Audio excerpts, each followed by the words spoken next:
Hi all. Before we start, I just wanted to again welcome you all, and as our colleague had just done, started a recording video, and I wanted to let you know that today we will just be recording the beginning plenary sessions, the discussion that we'll have, and that's really because there are a lot of PeaceCon participants who unfortunately are unable to be with us today, but who are really excited and interested in the discussion and will want to watch it. But we will have breakout room sessions where you all will be able to meet and network with one another, and those will not be recorded. So those will be kind of open discussions for you all. So I think we should maybe get started, and then hopefully we'll catch everybody up who continues to sign on. But I just wanted to give a warm welcome to you all today. We're so pleased to have so many people from across the world. And also good morning to those of you who might be signing on from the United States. My name is Lily, and I work for an organization called FHI 360 in the Civil Society and Peacebuilding Department. And we really are so incredibly lucky to work alongside some amazing human rights activists and peace-building practitioners. And so the intent for the session today is really twofold. The first is to have a discussion with some of our colleagues, Oipon and Kumu, to talk a little bit about their work and their experiences. I think they all have really unique approaches to peace building, and certainly to learn a little bit more about how they've, dealt with interfaith work, especially over the last few years, when we've all been facing this, kind of seemingly unending pandemic. The second purpose, of course, is to create a space for you all to meet each other, to network, to learn about each other's work, and maybe to form some new connections. So the way that we will go about that today is first we're going to open up with a discussion. And I have to say that we regret that one of our panelists, Wawa, had a bit of a personal emergency this morning and is unable to join us. And we are thinking of her and we wish her well. And certainly if you have questions for her, there will be an opportunity to put those in the chat. So hopefully we can still connect with her in an offline way. And then we'll be going into breakout groups where you all will be paired with 3 other people. And that will be a space really for you to introduce yourselves, to maybe reflect on something from the panel that you find interesting or that maybe connects to the work that you're doing. And then we'll just be asking you all to come up with maybe 1 or 2 key questions to bring back to the panel, and we'll be meeting back in our big group for a question and answer. So before I turn it over to my colleagues to kick off the discussion, just 1 to 2 small notes. As I mentioned, we will be recording the discussion, but not in the small groups. We kindly ask that during the discussion, you all just make sure that your microphones are muted so everybody can hear the speakers. And then finally, when we come back into the big group for the question and answer, we'll be asking you all to post your questions in the chat. And that's really important for us because we know we have kind of limited and precious time today, but there will be a lot of thoughts and questions that emerge from your discussions. And I think it's really important for us to record those because we will be hosting kind of future regional learning events. And so it's, important for us to know what questions you have, what things you want to talk about, and we can hopefully integrate those into future discussions. So without further ado, I will hand this over to my colleague Santi to begin the discussion. Thank you. Thank you so much, Lily, and welcome everyone again. Good afternoon for those of you who are joining from the region, and good morning for those of you who are joining from the States. I know it's very early, so thank you for making the time to join this session. My name is Santi Nindan, and I'm now working at FHI 360 as a Thailand country coordinator for a program called Networks for Peace. And in the next 30 or 40 minutes, I'll be co-moderating the discussion with Kun Mu and Piwaipon with my colleague and my friend Kun Varapon. Pirapon, would you like to say a few words by way of greetings and introduce yourself? Hi, thank you, Santi, and thank you, Lily, for the introduction.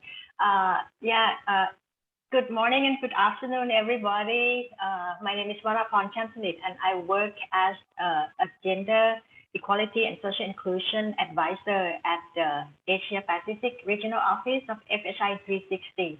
Yeah, so we are friends and colleagues, Liz, Santi, Lily, and myself. Yeah, so nice to meet you all. Okay. Thank you, P. Varapon. So today, as Lily mentioned, we are here with two very distinguished speakers who for several decades have been working to promote inclusive, intra and interfaith peace building across Asia. And I believe that some of you who are joining the call may already know both of them, or even have had a chance to engage with them in the past. But before we start our discussion, I would like to maybe first ask both Pimu and Piwaipon to maybe please take about 3-4 minutes each to introduce yourselves and maybe the work that you and your organizations have undertaken to promote both intra and interfaith peace building in the region. Over to you.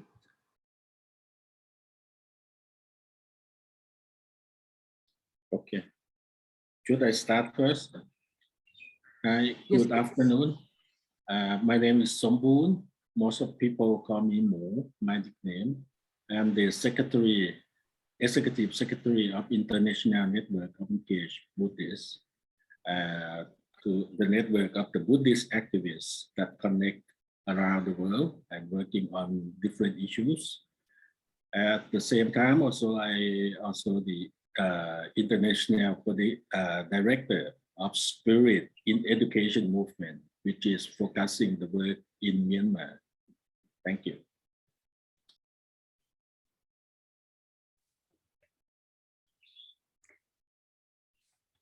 Hello, everyone. Nice to see old face, old friends, long-time friends, and people who don't show the face.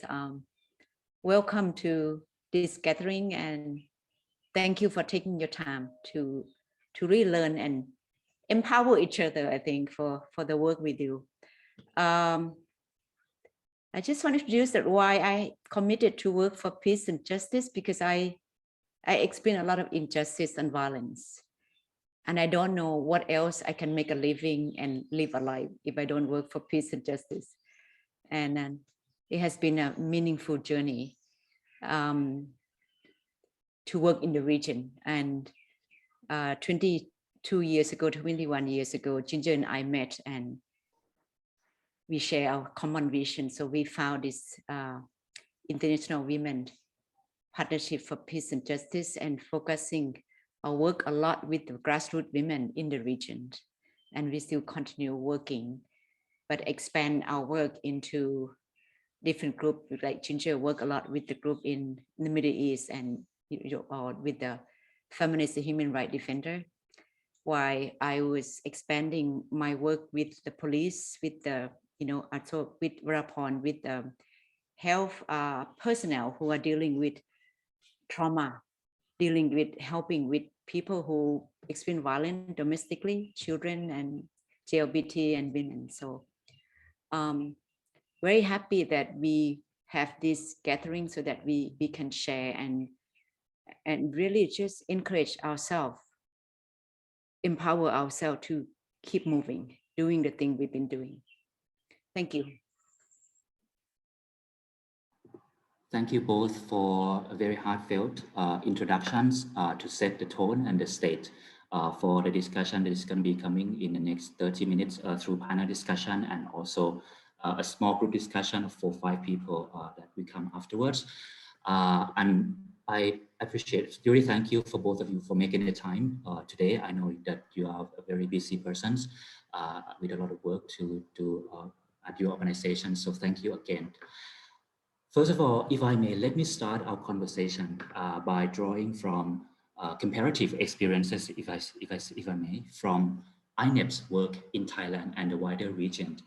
We know that INEP has been investing a lot of efforts, in intra-faith relationship building and also networking both among the Buddhist actors in Thailand and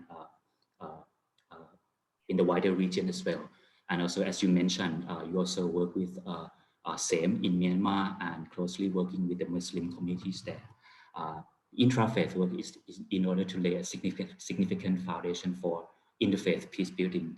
So my first questions that I would like to ask Khun Mo, based on your on-the-ground experiences for several decades, how have you effectively addressed intra-faith divisions and also fragmentation between faith and between the same beliefs?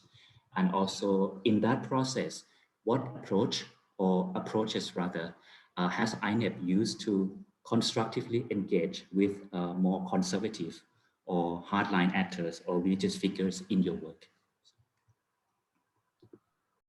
Thank you, Santi. Before I start sharing, I would like to quote, the word of our beloved teacher, Venerable Thich Nhat Hanh. He teaches us that each moment is a chance for us to make peace with the world, to make peace possible for the world, to make happiness possible for the world. This is his teaching, and he is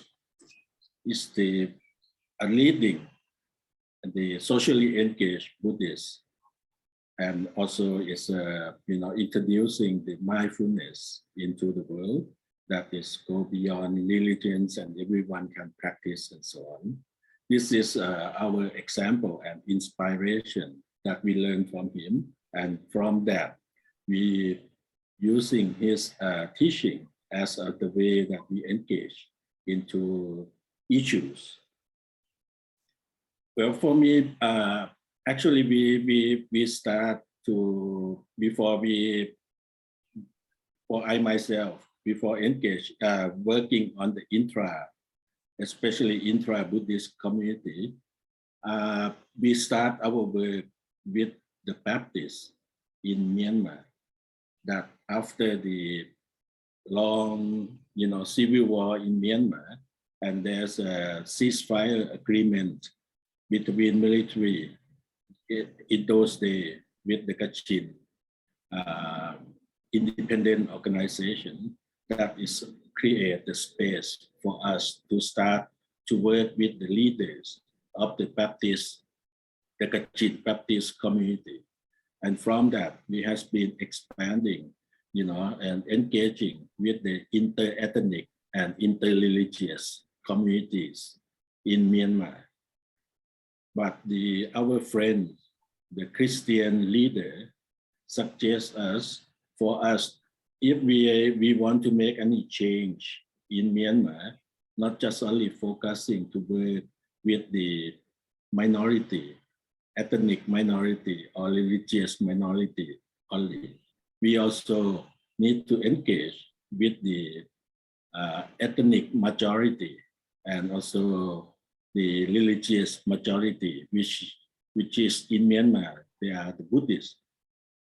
And the Buddhists in Myanmar also, they are living in the context that also is very much driven on different aspects. One of the things the significant thing that we need to look into before when we start the work, we need to look into the context, whether on the historical context, political context, cultural context, or the majority, minority, and look into that. If you look into other countries, for example, nearby, like Bangladesh, the Buddhist community, they are the minority in the country, and that also they're living in different contexts, not like Myanmar, Thailand, Sri Lanka, and so on. This kind of thing, if we look into the contextual, we are trying to find the approach that we are going to get into the work that we can engage. Whether we are going to choose our approach to against those who get into especially the hardcore, the Buddhist leaders, that is a hardcore or the conservative or the extreme, that we have to choose the approach, but at the same time also we have to work and collaborate as a multiple approaches together also. One, I see the approaches that is working right now is on the three approaches. One is those who work on the advocate and also against the extreme or the conservative group or the Buddhist nationalist group. Secondly is those who are engaged with the moderate into the interfaith dialogue, and that kind of thing also is ongoing. Also is help to strengthen the moderate together, that is can connect and also even to counterbalance with the extreme. Another one is also to get into the intra-faith, into the intra-Buddhist, especially engaged with the extremists.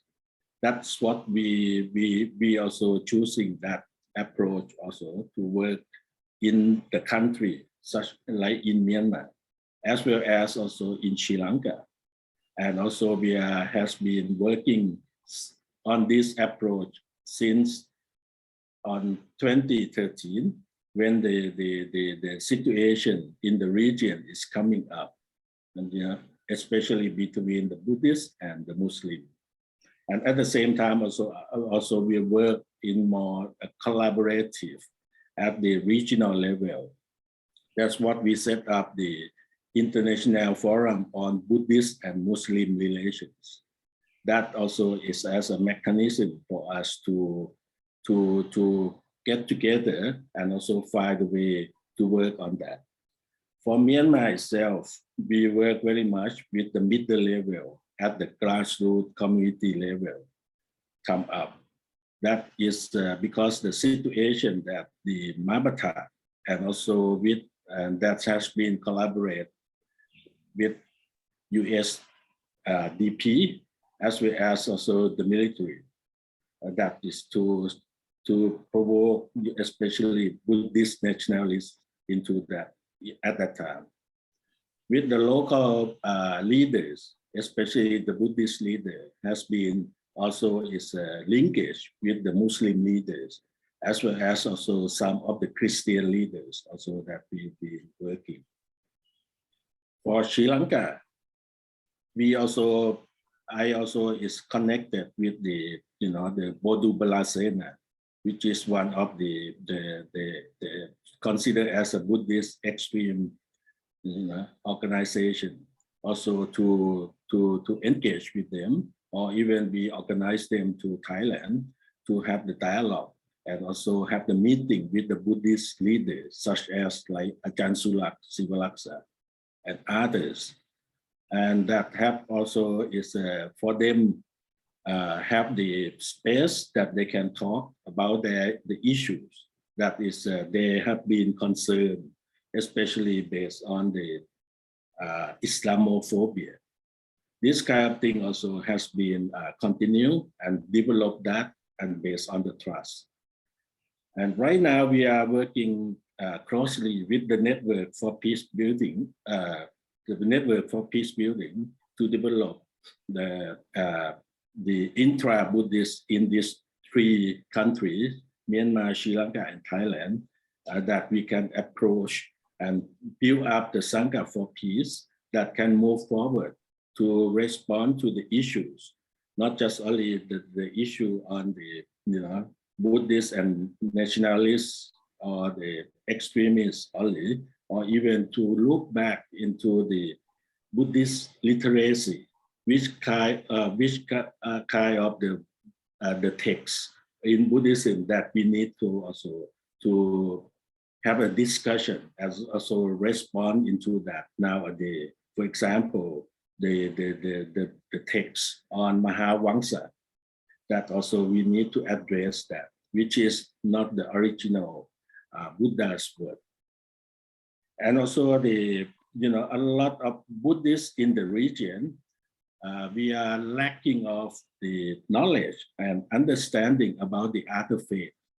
We are very little that is in our education, curriculum, and as well as also being teaching or learning from our neighbor or community or in the society. This kind of thing also we need to really focus, also build that into our education system, that connect people together. And also very important also to build up the gender awareness and social inclusion, and that into the Buddhist perspective, or the way that the Buddhists are practiced in the region. And a lot of things also is very much patriarchy and hierarchy.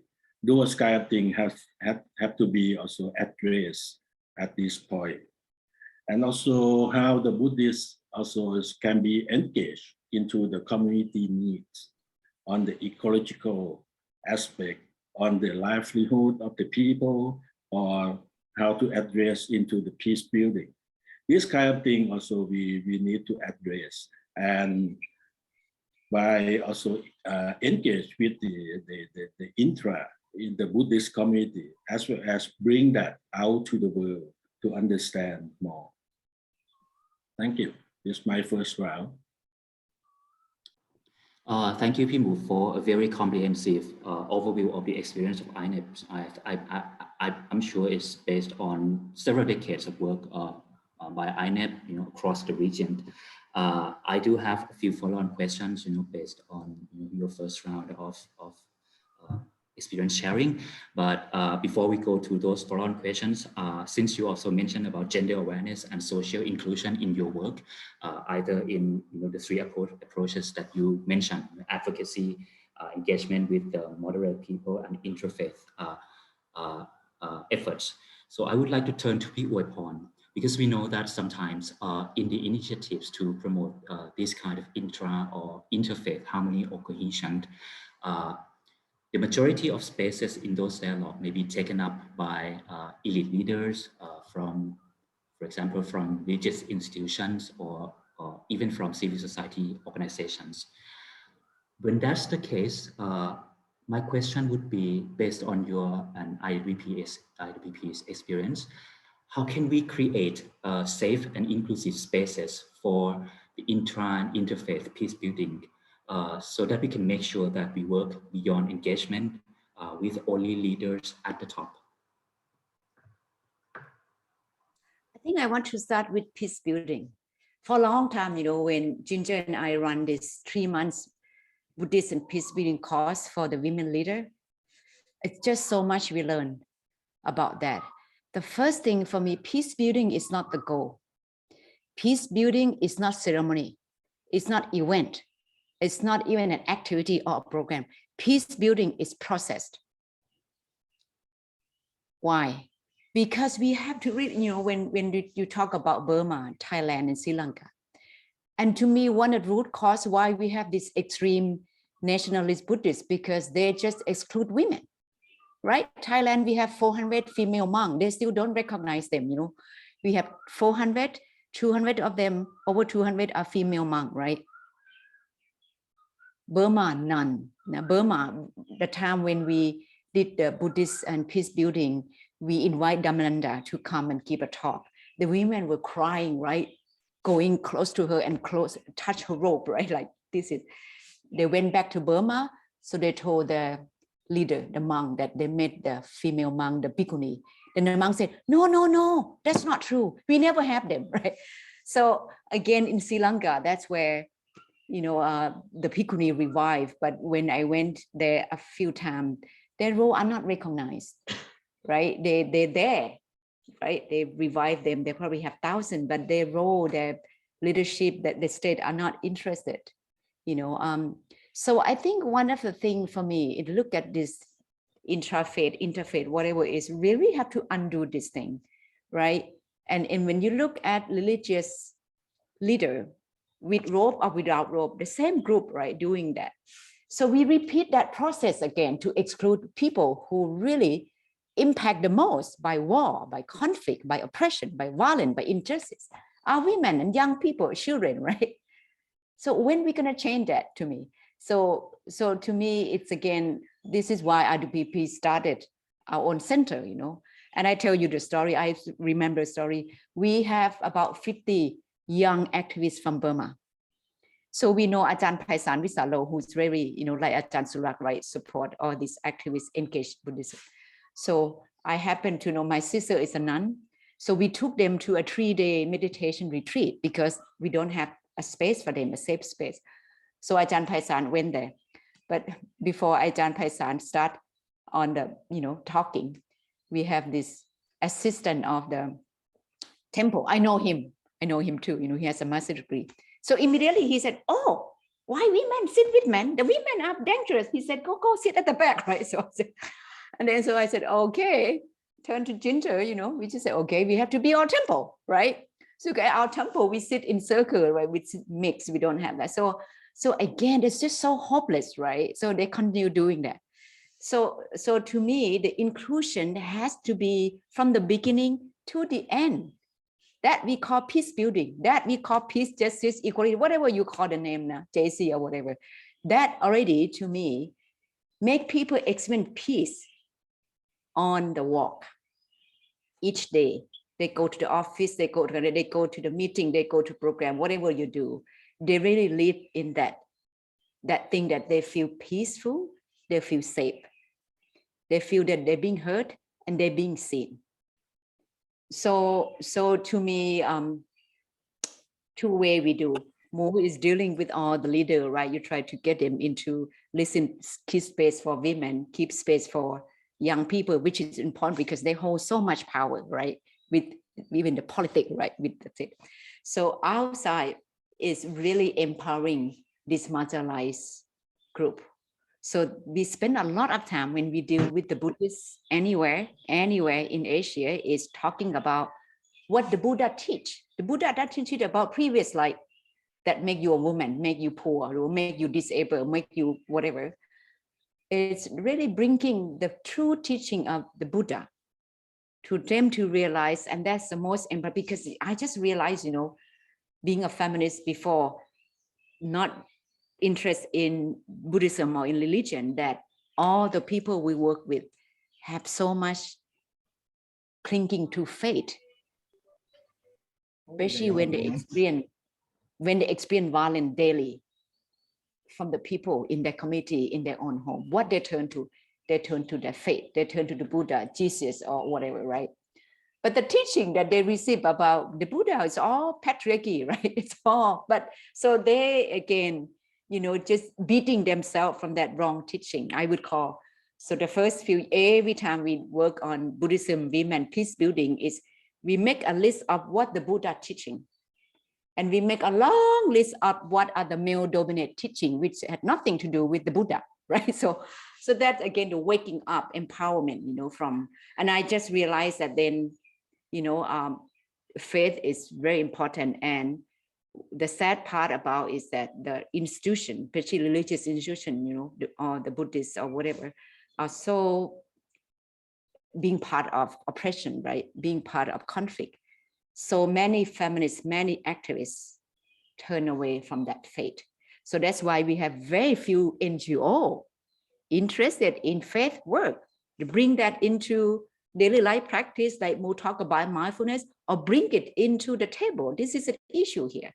So I don't know, like, you know, for years, it will be only me and Damananda talking about the same thing for the last 20 years. I haven't seen any new one coming up. I'm glad Antri is coming back, you know. So, but anyhow, that is the thing that we get the challenge. I think the challenge of faith-based is so much the challenge from within that I experienced, the challenge from within, right? So it's so much about how we really make that process, that very inclusive, very true transformative process. Make the peace being a process, and its transformative process in itself. In itself, it got to be the goal. Like Tishan Han said, whoever that said, the Quaker said, peace, you know, the way to peace, right? It's the way we do it, that we have to be really inclusive. Thank you. Thank you, Pierpon. Just a quick follow-up question to you on that, because you mentioned a fascinating story about, you know, when you first, you know, when you organize an event, a workshop, and have the women sit in the same room as men.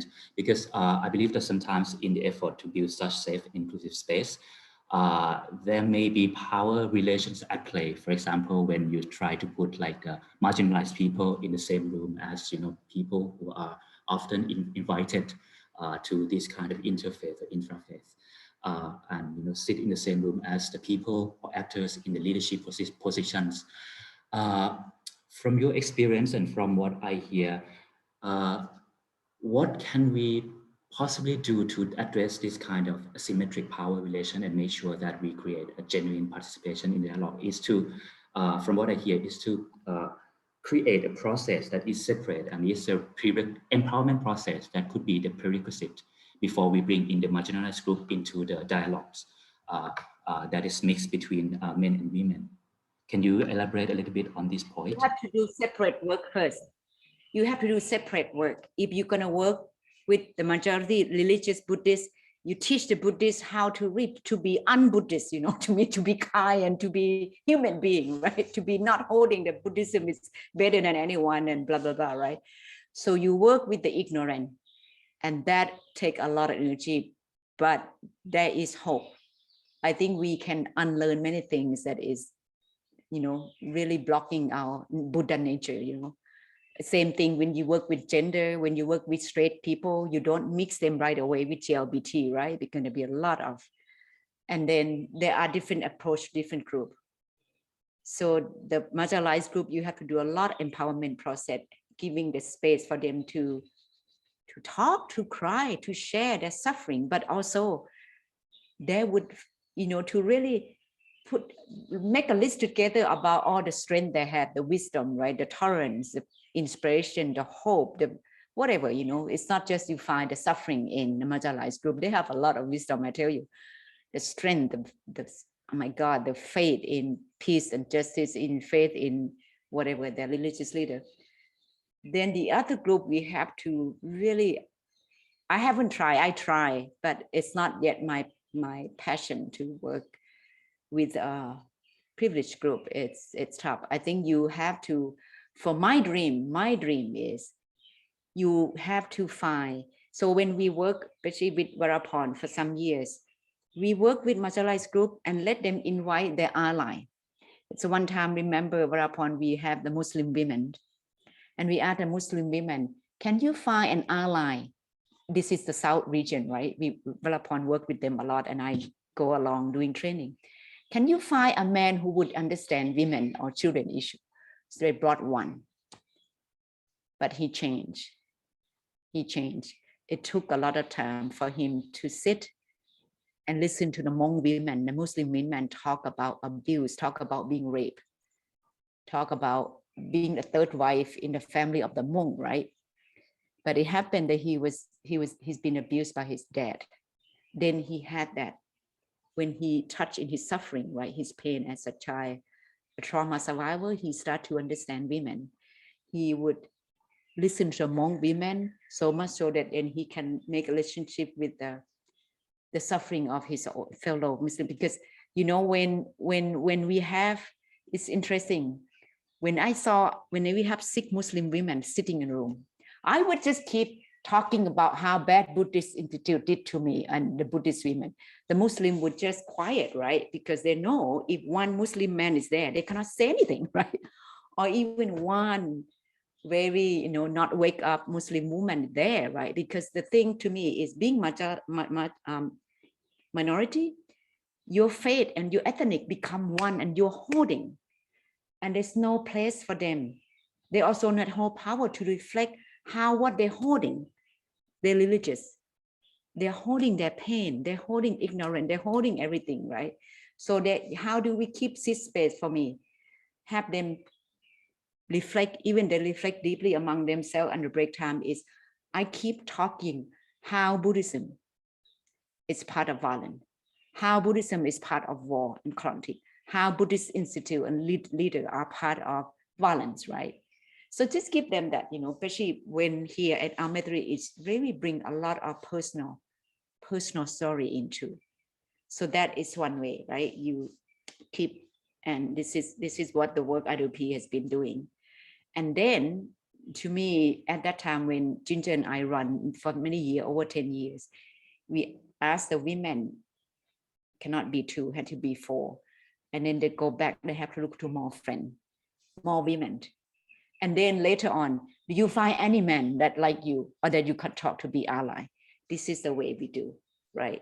So I think to me, the dream is to see progressive, feminist, inclusive religious leader, monk or nun or whoever, start teaching that group who have the same level of playing field, because they know how to deal with, right? When people with same level of power, whatever, work together, I think that it's gonna be, because to me, when white people start teaching white people about whiteness, about white supremacy, that is their place, right? Black people, they know how to empower each other, right? When a feminist straight man will run a homophobia workshop, right, for straight men, right, that will be powerful, or whatever, or for so that the approach in talking about how we really had to deconstruct learning with a clear understanding of structural oppression, that intersectional and everything, right? And partly learning to see clearly how our religion is part of it. And we are not looking deeply into our practice, into what we have learned from our religion. We are blind, we can become easily part of it. And we know even with the extremists, or Buddhists or Muslim or whatever, a lot of women are part of them too, right? Because they believe that religious leader, right? So they believe they do anything with it. So, okay. That's great. Thank you both. I saw that Pivarapon was taking note all along. I'm not sure if you have any points to add or to ask a follow-on questions to both panelists. Yeah, I have a question for each of you, Kunmu and Pivarapon. Actually, we prepared, some questions, but after having heard you speak, the two of you, I came up with different questions. Like for Kunmu, talking from the Buddhist context, and we have seen in Thailand, and I believe in Myanmar as well, and maybe in other countries,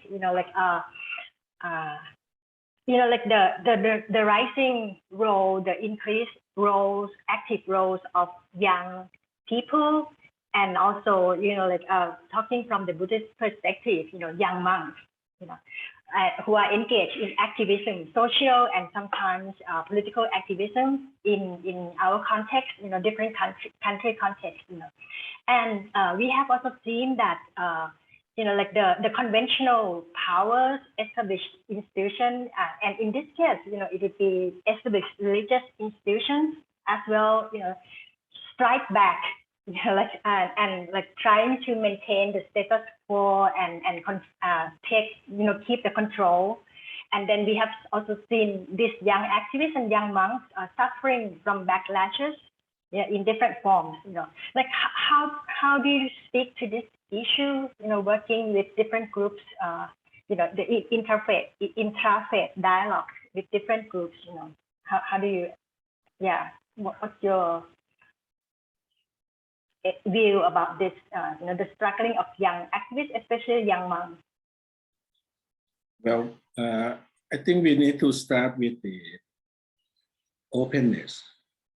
We need to open the space, and also to,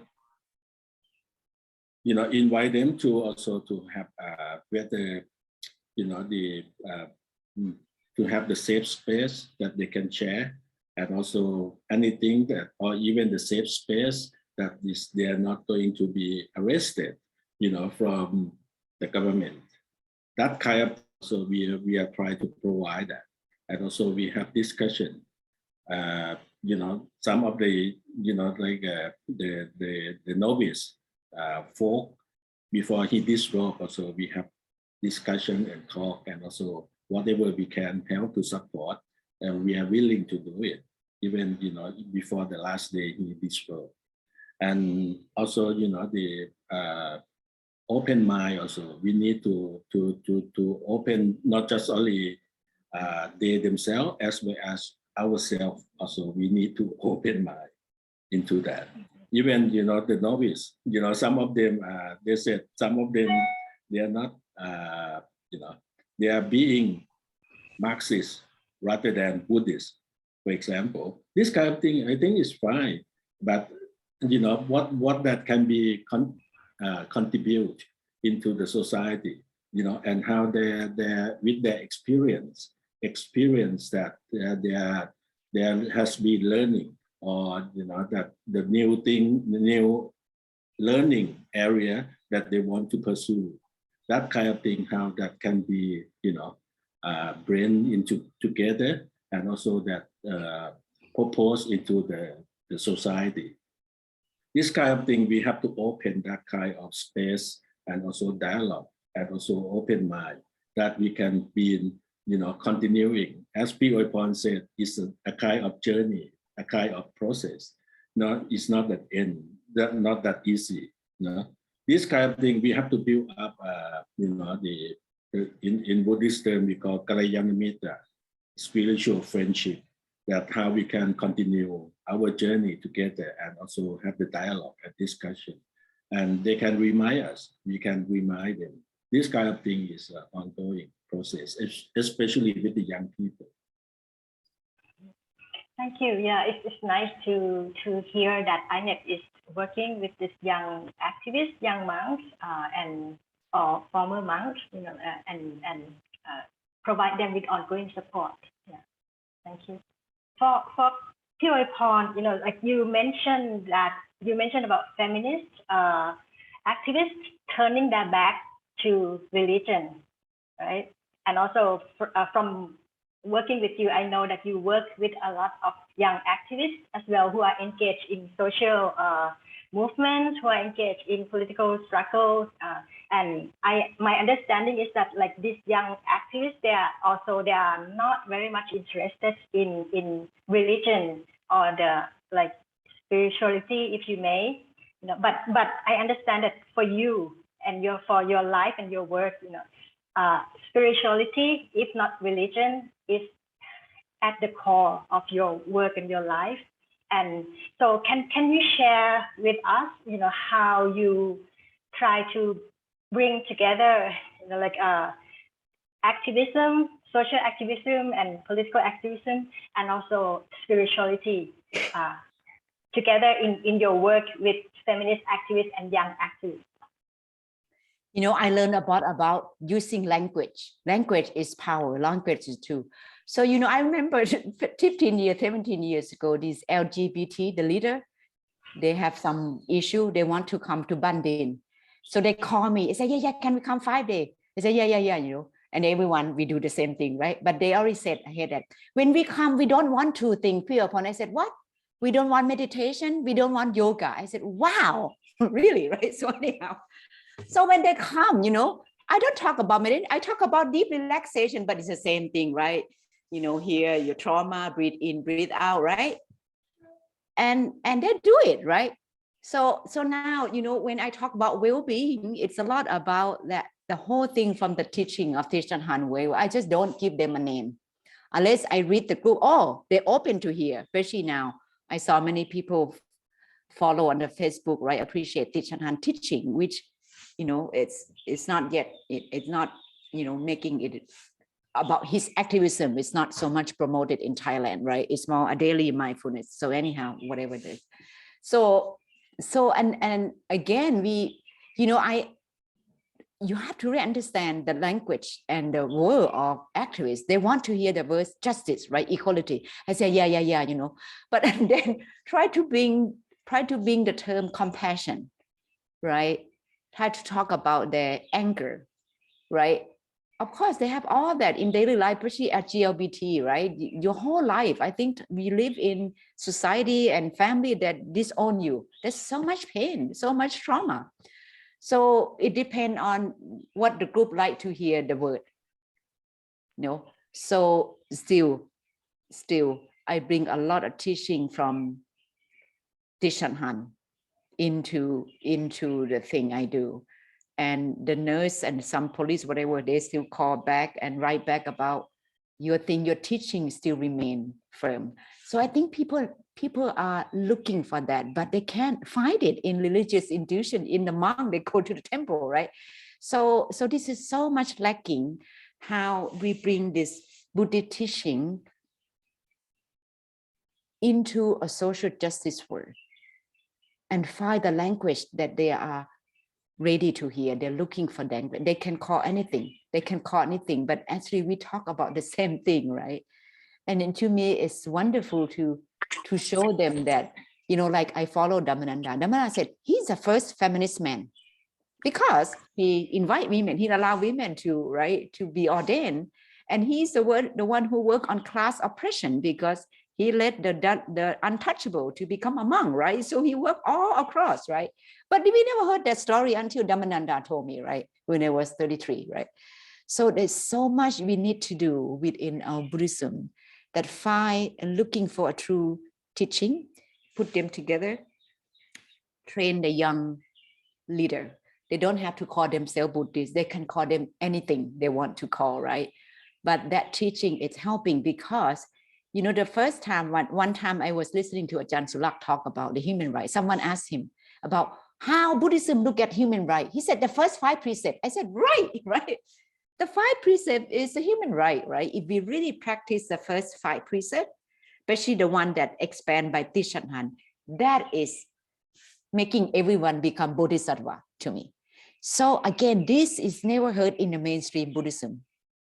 So that is something that more we have to do that work. You know, you bring the Kharat monk, ex-monk, but you bring the LGBT, they all, you know, understand each other because the Marxists, where they learn the Marxists from whoever, right? Because they cannot learn anywhere, right? Because that's why they hold on the Marxist thing. But Buddha is the first Marxist, you know. Anyhow.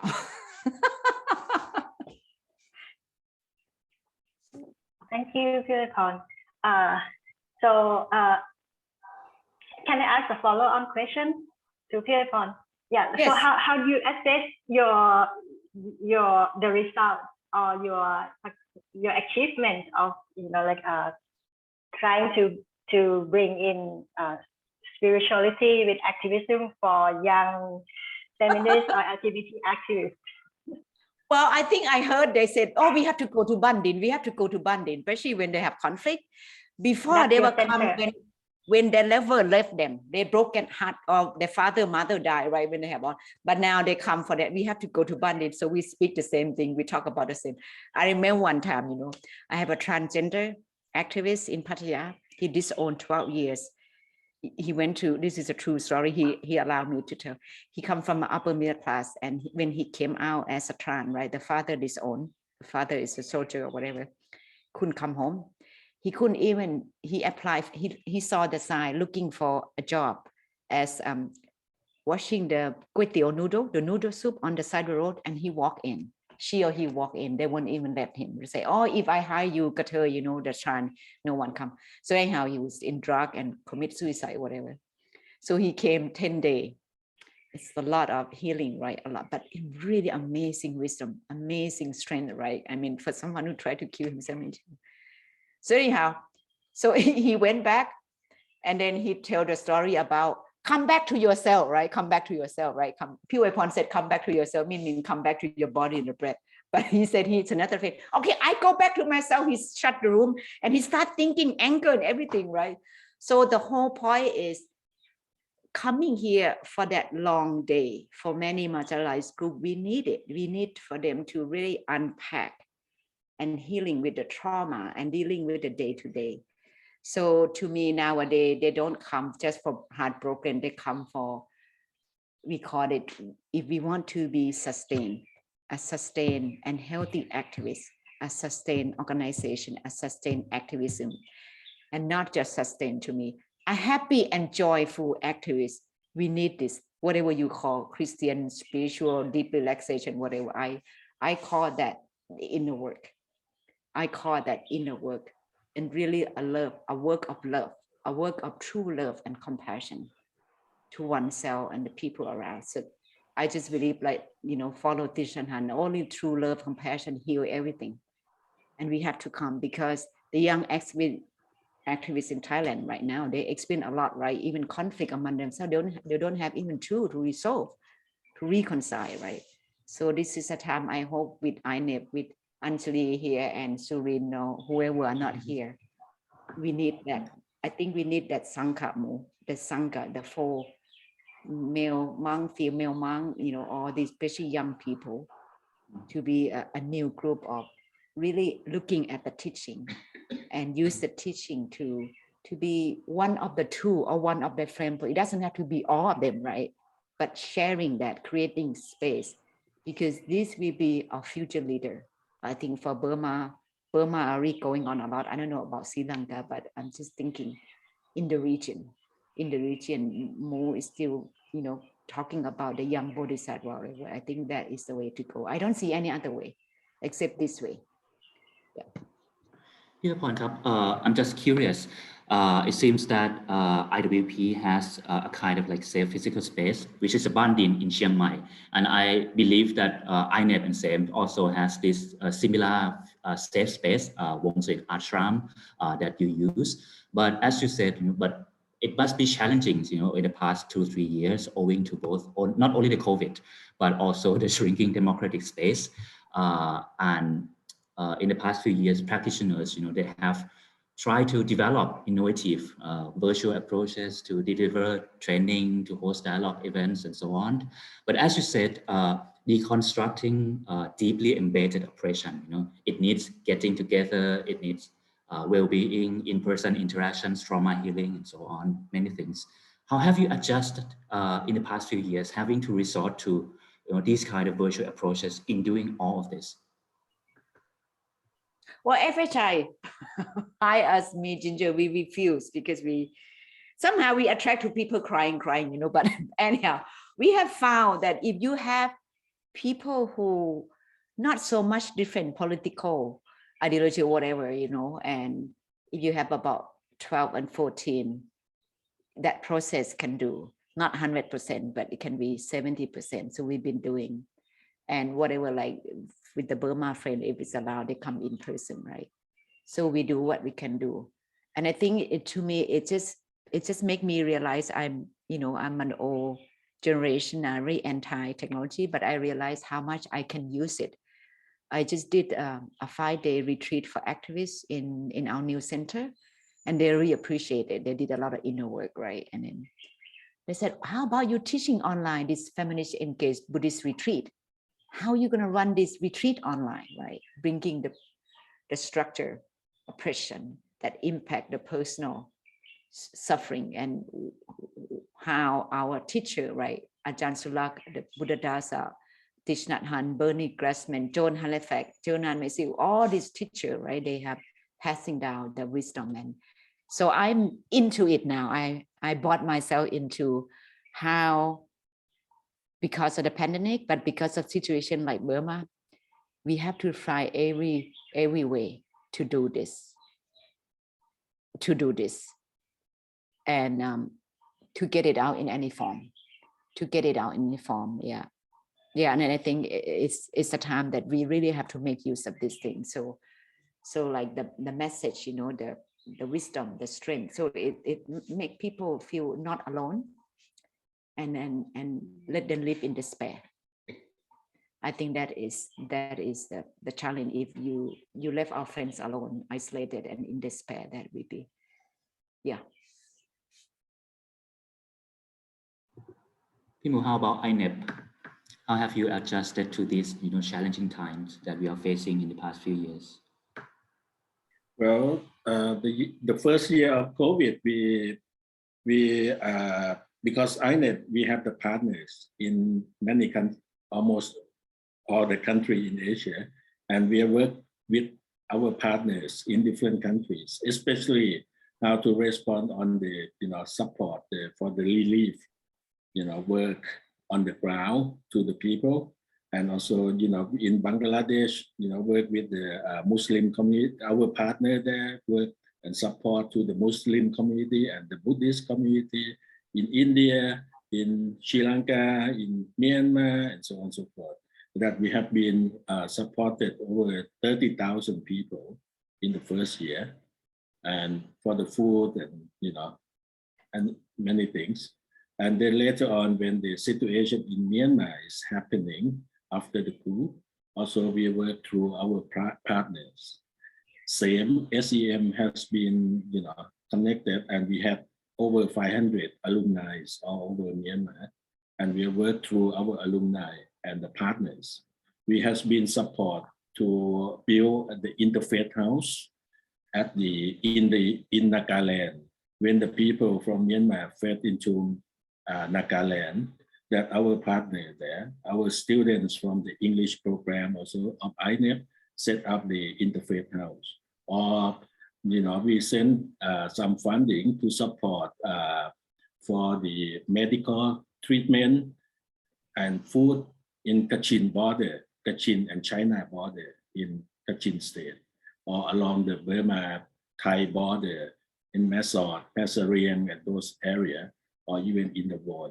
This kind of thing also we work through our partners, our alumni, that we has been working together for many years.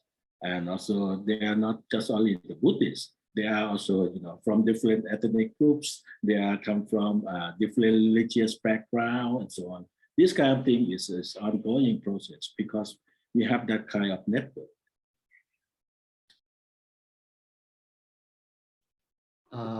Thank you both. I think we've been having conversation for over 40 minutes now. I hope we have more time really, but I think Lily has kind of like designed the session so that we have like 43 participants on the panel. So we would like to have a little bit of time for us to reflect on what you hear from both of your wisdom. But we might come back after the small group discussion. For the participants, if you have any questions and if you like to ask both of our panelists, please put in the chat and then we'll try to address those questions after we come back from the small group. Lily, I'm not sure you're still here. Over to you to give some instructions for the small group. Yes, but yes. First of all, thank you so much for both Piwapon and Pimo. This has been a very interesting session, and thank you for your wisdom. Thank you for your time.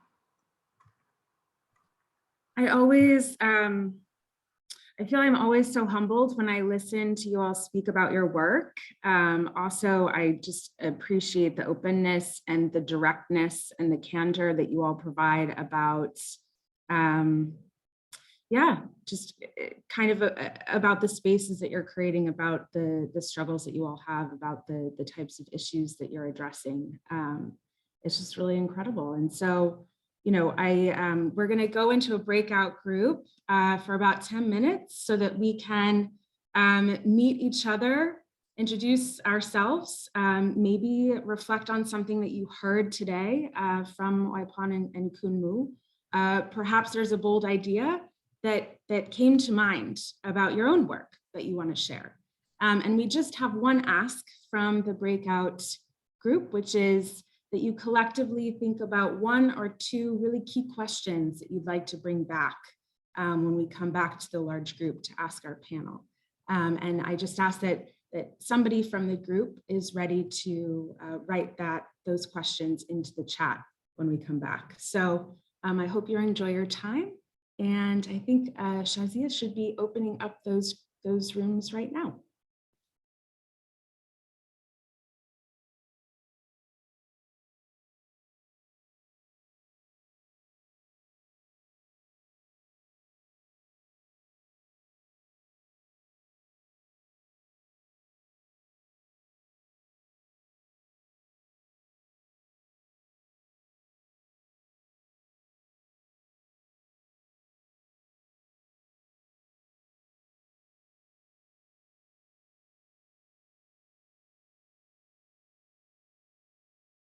area,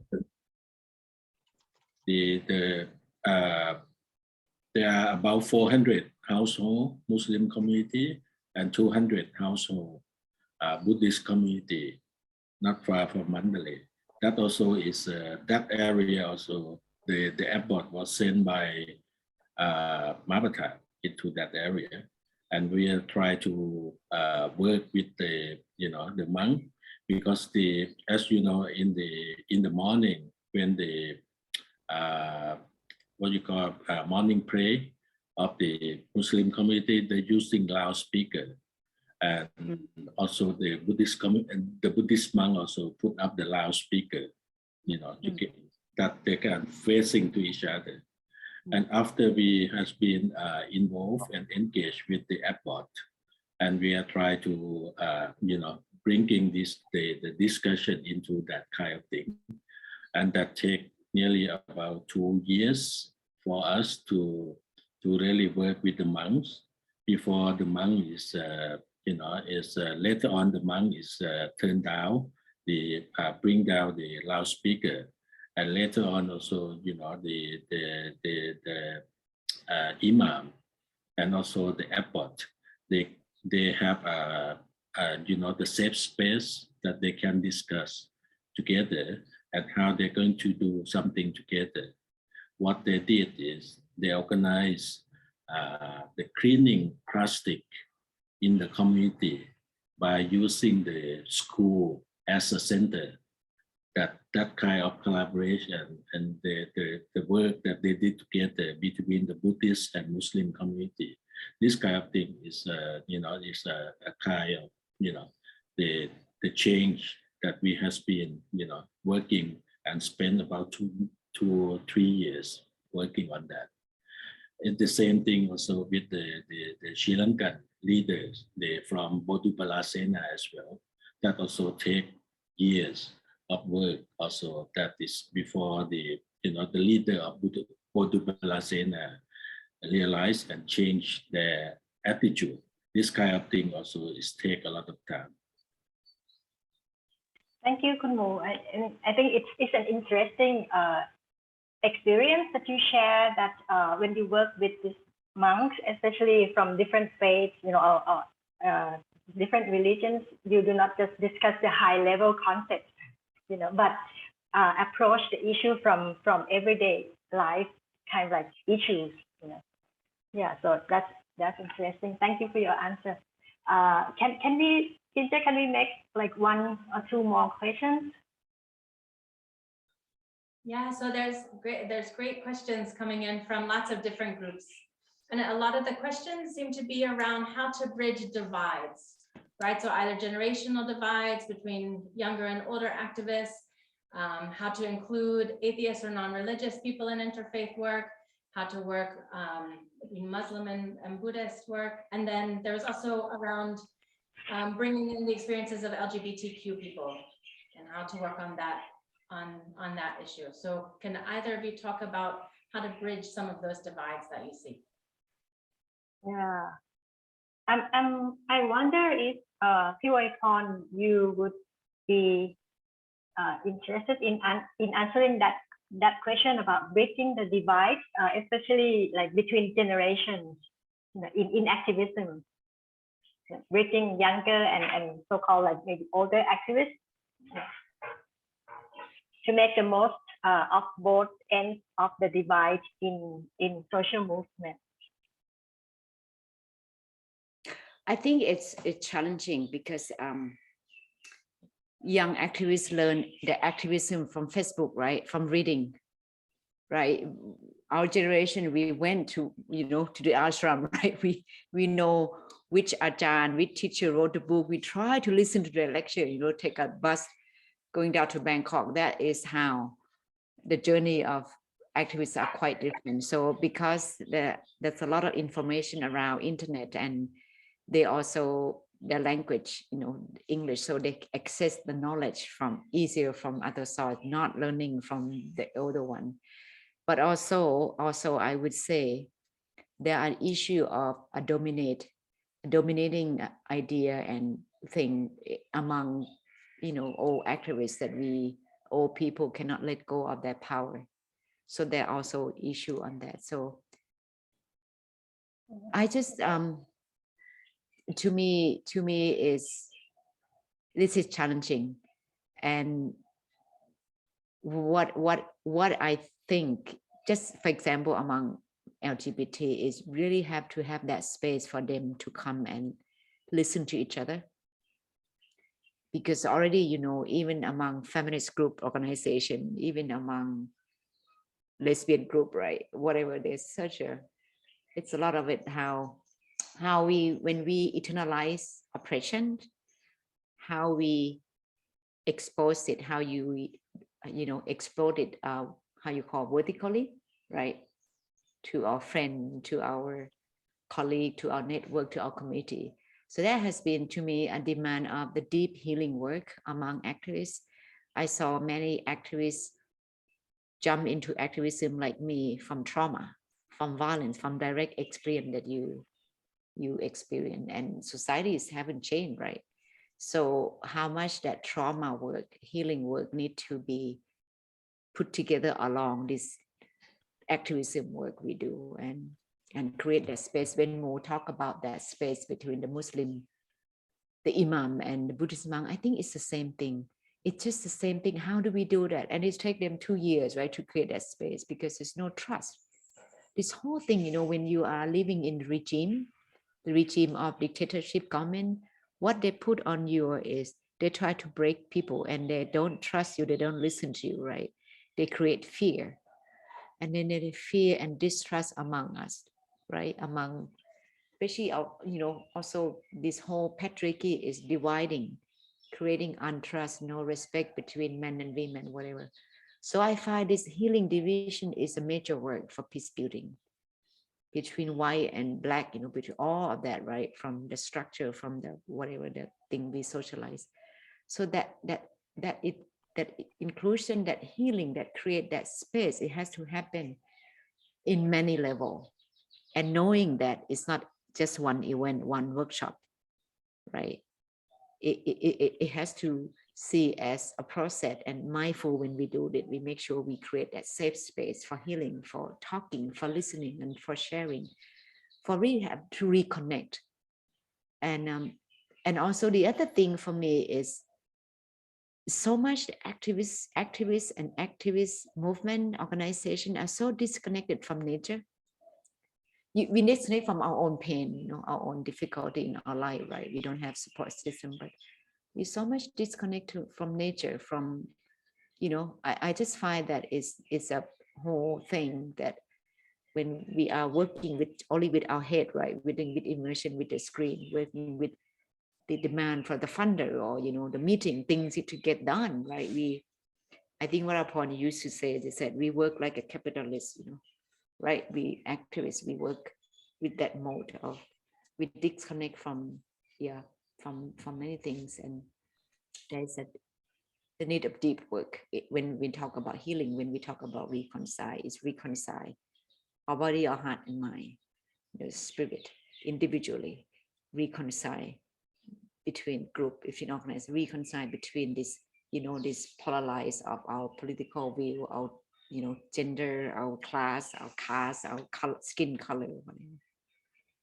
Yeah, I think that is tough, but I have hope. I've been really in touch, touched by how many people respond to the loss of our great teacher, Thich Nhat Hanh. And again, every day reading through his teaching, and the one that's most powerful for me was, if you don't experience and you don't accept, you don't look into suffering, you won't wake up. How we have helped each other to wake up from the suffering we all experience, right? And then use the suffering to come together, not to divide us further. Thank you. I see, Ginger, I see question from group 5 talking about mentioning about strategy. Some, like, young people are very creative, but there is a need for strategy or being more strategic. You know, so the group asked whether พี่อวยพร and คุณหมู can share their observations about that, the need for young activists, young people to be more strategic. Maybe we can go to คุณหมู first. Well, I think first of all, I think the young people, they need some kind of experiential learning. No? I think maybe sometimes you cannot put into that kind of strategies easily. And that also takes some time before realizing. Otherwise, it's going to be also the top-down process, you know. But of course, with that, how we can help to guide and also, you know, that help the process that they can reflecting on what they have been done and that what they have been learned. This kind of thing also, I think that is a process to help to build that up. You. What about Purakon? Do you have any observation about? I have observed that a lot of there are also class issue among young activists, middle class, urbanized young activists. So that it's also a thing about disconnecting with the root, with the wisdom of local people. You know, especially when you come from the city, right? You disconnect the community, whatever. I often challenge these young activists about if you want to learn the best strategic planning, you go to learn, sit with the people. They've been fighting for 30 years. Those are the best teacher, right? To me, so commit to nonviolence, so commit to, you know, step by step, mindfully look for ally and again, empower themselves and find all the resources. I find PMove Thailand is one of the best. Of course, in India, you will see that grassroots movement, the leader, they also even, you know, they have learned how to lead collectively, right? How to collectively lead. And you know, since they, you know, were poor and not access to all technology information like young people, they're very on the ground using a lot of whatever they learned. And so that's how I don't know, I just keep talking to this young democracy movement leader in Thailand who came here. But so how they can really connect to the grassroots movement, especially in provincial area and rural area who actually impact the most by the government we've been having, right? But not connecting to them.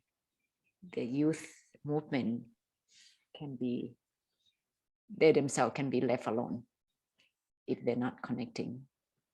But I also see that the challenge within the PMove. I was a few times having all the leaders come and the young people in there.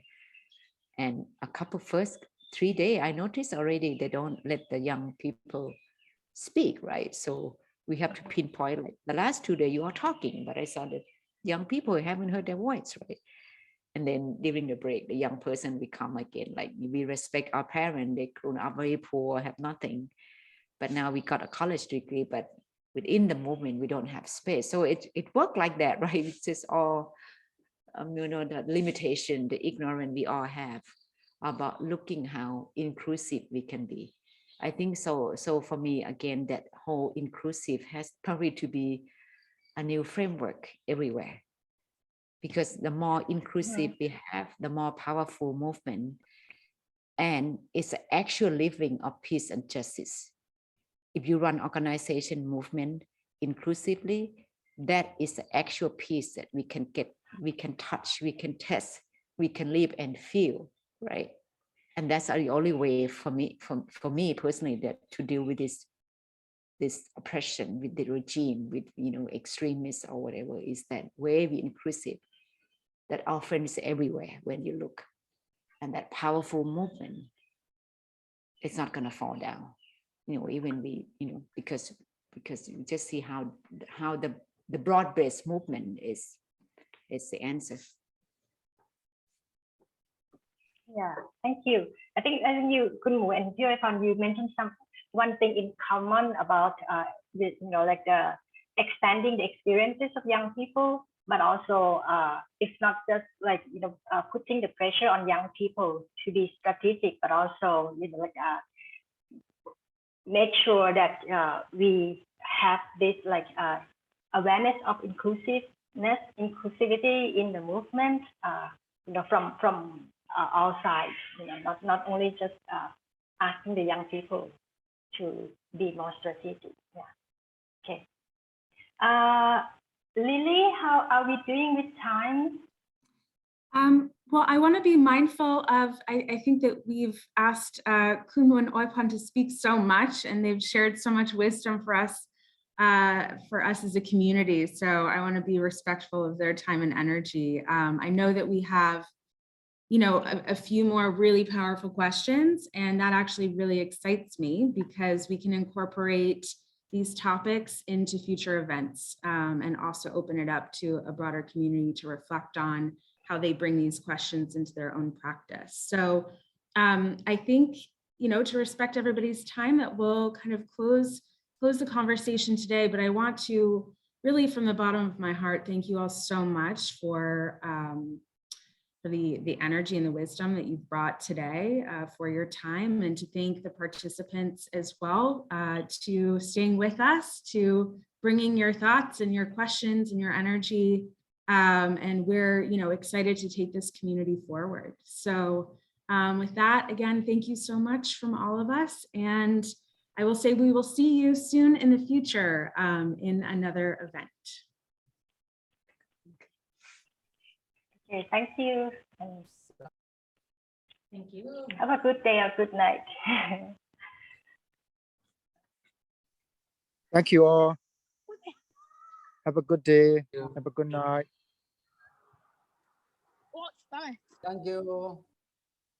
Hi, thank you พี่อวยพร ขอบคุณค่ะ thank you thank you Yeah. take good care of Thank yourself you. Take good care, Bye. everyone. Take Go good back to care. sleep, Lily. Okay, ค่ะหัว bye. take good care